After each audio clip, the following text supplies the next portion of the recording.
બોડેલી નગરમાં દારૂ ભરેલી મેક્સ 4 વ્હીલ ગાડીએ હંગામો મચાવ્યો। બોડેલી ગરબી ચોકડી પાસે સ્કૂલ વાનને અડફેટે લીધી। વાનમાં 8 જેટલા બાળકો સવાર હતા। વાન ચાલક દરોલિયાથી સિરોલાવાળા સ્કૂલમાં પોતાની વાનમાં બાળકોને લઈ જઈ રહ્યા હતા।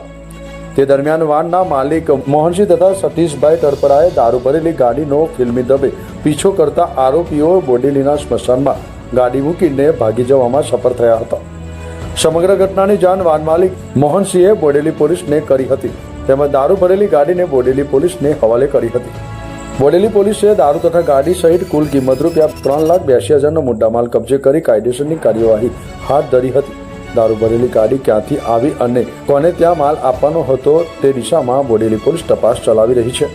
સરફરાજ દીવાનો રિપોર્ટ, ન્યૂઝ ટુડે, બોડેલી।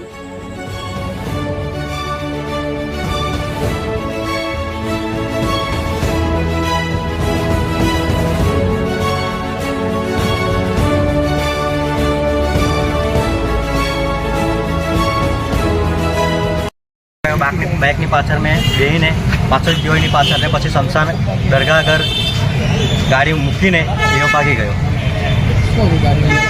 ગાડીમાં દારૂ હતો, દારૂ ભરેલી ગાડી હતી એવું મને ખબર નથી, પણ દારૂ ભરેલો છે, પણ છતાં ગાડીની અંદર દારૂ નીકળ્યો। પછી તમે કઈ આવ્યા? અમે ગરબી પોલીસ સ્ટેશન તકથી ગાડી ચલાવીને પોલીસ સ્ટેશન ગાડી લઈને। શું નામ તમારું? મોહનસિંહ ભગવાનસિંહ પરમાર, મારું ગામ ધારોલી।